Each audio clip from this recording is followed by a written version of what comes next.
அனைவருக்கும் வணக்கம். நாம் இந்த பதிவில் ஆரோக்கியமான முறையில் உடல் எடையை குறைக்க நினைப்பவர்களுக்கு ஒரு சத்தான உணவு வகையை தான் பார்க்க போகிறோம். அதற்கு கொள்ளு ஒரு 1/2 கப் எடுத்துக்கோங்க. அதை நம்ம ஒரு பாத்திரத்தில் போட்டுக்கலாம். அதன் பிறகு நம்ம கொள்ளு எடுத்த பாத்திரத்திலே 2 கப் அரிசி போட்டுக்கலாம்.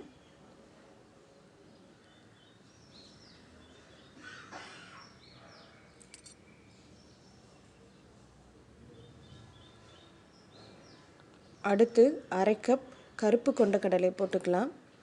அதாவது கொள்ளும் கொண்டக்கடலையும் சேர்த்து 1 கப்பு, அரிசி 2 கப்பு. அதாவது பருப்பு 1 பங்குனா அரிசி 2 பங்கு, 1:2 அப்படின்ற ரேஷியோவில் நம்ம அரிசியையும் பருப்பையும் சேர்த்து கழுவி எடுத்துக்கலாம். ஒரு முறை கழுவியாச்சு, 2-3 முறை கூட நம்ம கழுவிடலாம். அதுக்கப்புறம் நல்ல தண்ணீர் ஊற்றி இரவு முழுவதும் இதை ஊற வச்சிடலாம். ஏன்னா கொண்டக்கடலை ஒரு 8 மணி நேரமாவது ஊறினா தான் நல்லாயிருக்கும். இப்போது அடுத்த நாள் காலையில் பார்த்திங்கன்னா இந்த மாதிரி நல்லா ஊறி இருக்கும். இதை நாம் மிக்ஸி ஜார்லேயே அரைச்சிக்கலாம். இந்த தோசையை நம்ம புளிக்க வைக்காமலே செய்யலாம். புளிக்க வச்சா கொண்டக்கடலை ரொம்ப புளிச்சிட்டு வேறு மாதிரியான டேஸ்ட் வரும், அதுவும் நல்லாயிருக்கும். பட் இதை நம்ம இன்ஸ்டண்ட்டாகவே தோசையும் செய்யலாம், இட்லியும் செய்யலாம். இப்போ நம்ம ஒரு மிக்ஸி ஜாரில் போட்டு இதை அரைச்சி எடுத்துக்கலாம். ரொம்ப தண்ணி ஊற்றி அரைக்கக்கூடாது. இப்போது மாவு எல்லாத்தையும் நான் இந்த மாதிரி பதத்துக்கு அரைச்சி எடுத்துக்கிட்டேன். இதை நீங்கள் இட்லியாகவும் செய்யலாம், தோசையாகவும் வறுக்கலாம். தோசை செய்யணுன்னா தோசை மாவு பதத்துக்கு கொஞ்சம் கரைச்சிக்கலாம். இப்போது இதில் நான் உப்பு போட்டு மிக்ஸ் பண்ணி வைக்கிறேன். ஒரு 1 மணி நேரமோ அல்லது 2 மணி நேரத்துக்கு பிறகோ நீங்கள் எடுத்து இதை நம்ம இட்லியாவோ தோசைகளாவோ நம்ம ஊற்றிக்கலாம். இதை புளிக்க வைக்கணுன்ற அவசியம் கிடையாது, நம்ம இன்ஸ்டண்ட்டாகவே செய்யலாம்.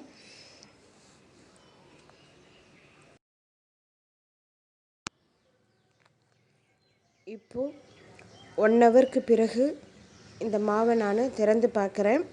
இது புளிச்சு உப்பிலாம் வந்திருக்காதுங்க. அந்த உப்பு கரையணும், ப்ளஸ் மாவோடு சேர்ந்து நல்லா மிக்ஸ் ஆகணுன்றதுக்காக தான் இந்த டைமு.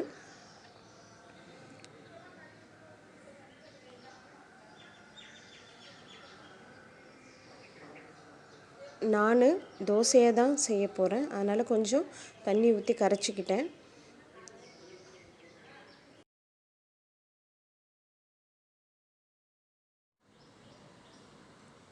இதே மாவில் வெங்காயம், கேரட், கொத்தமல்லி, பச்சை மிளகாய் இதையெல்லாம் நம்ம கட் பண்ணி போட்டு ஊத்தாப்பம் மாதிரி கூட செஞ்சு எடுத்துக்கலாம். அதுவும் ரொம்ப நல்லாயிருக்கும். இல்லைன்னா இந்த மாதிரி ப்ளைன் தோசையை கூட சுட்டு எடுக்கலாம். இந்த தோசை பிச்சுட்டுலாம் வராது, ரொம்ப ஈஸியாகவே இருக்கும். தோசை வறுக்கிறதுக்கு திருப்பி போடுறது ரொம்ப ஈஸியாக இருக்கும். இதில் அதிக அளவு புரதச்சத்து, நார்ச்சத்து நிறைஞ்சிருக்கு. என்ன தான் நம்ம உடல் எடை குறைக்கிறதுக்கு ப்ரோட்டீன் ரிச் ஃபுட்டோ அல்லது ஃபைபர் ரிச் ஃபுட்டோ எடுத்துக்கிட்டாலும் கார்போஹைட்ரேட் இல்லாமல் நம்ம இதையெல்லாம் எடுத்துக்கிட்டால் வேஸ்ட்டு தான். அதனால தான் இதில் நான் அரிசி சேர்த்து அரைச்சிருக்கேன். நம்ம கார்போஹைட்ரேட் தான் உடலுக்கு நமக்கு எனர்ஜியை கொடுக்கக்கூடியது. நம்ம உணவு முறையில் அதிக அளவு நார்ச்சத்து, புரதச்சத்து, இரும்புச்சத்து நிறைந்த உணவுகளை எடுத்துக்கொண்டு குறைந்த அளவு கார்போஹைட்ரேட் நிறைந்த உணவையாவது எடுத்துக்கணும்.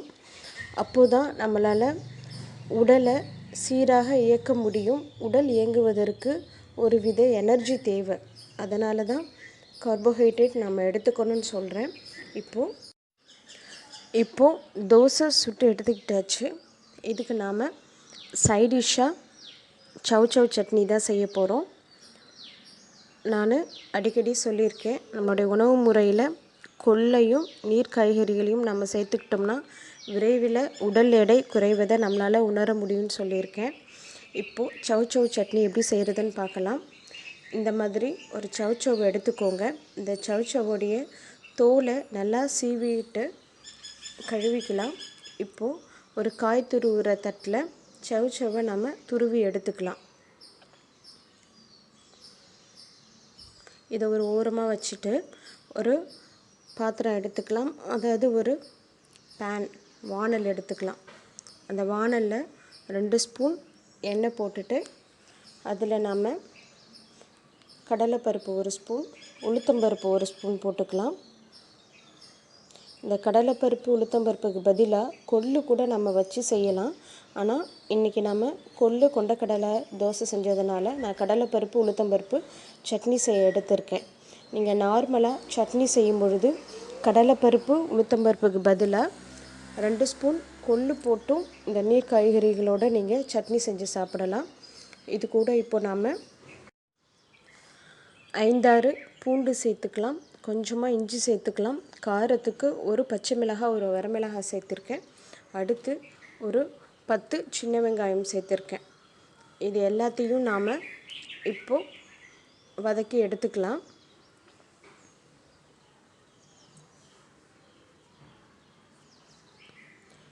வதக்கினது எல்லாத்தையும் நாம் ஒரு பாத்திரத்தில் இப்போ எடுத்துக்கிட்டாச்சு.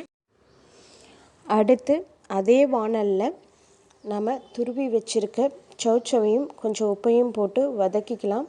இதுக்கு நாம் எண்ணெயோ தண்ணியோ ஊற்ற வேண்டாம். ஏன்னா சவ்வே நல்ல தண்ணீர் விட்டு வேகக்கூடிய ஒரு காய் தான். உங்களுக்கு பார்த்தாலே தெரியும் எந்த அளவுக்கு தண்ணி வருதுன்னு. ஒரு 10லேருந்து 15 நிமிஷத்துக்குள்ளார இது நல்லாவே வதங்கிடும். இப்போ இதை நாம் தனியாக எடுத்து வச்சுக்கலாம்.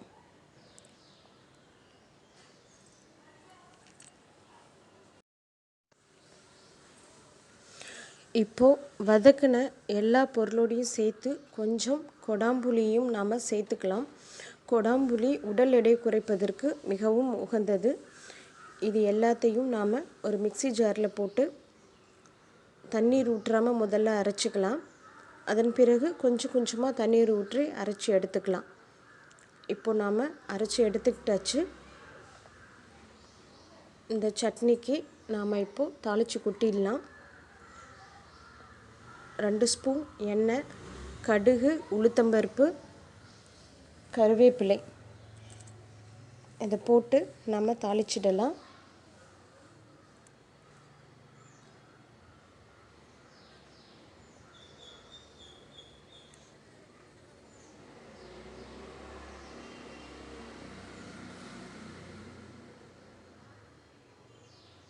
அவ்வளோதாங்க, சவ் சட்னி ரெடி ஆயிடுச்சு. இந்த மாதிரி அதிகளவு புரதச்சத்து, நார்ச்சத்து நிறைந்த உணவுகளை உங்களுடைய உணவு முறையில் நீங்கள் சேர்த்துக்கொண்டு குறைந்த அளவு கார்போஹைட்ரேட் நிறைந்த உணவுகளை நீங்கள் எடுத்துக்கொண்டே வரும்பொழுது மிக விரைவில் உடல் எடை குறையும். நன்றி, வணக்கம்.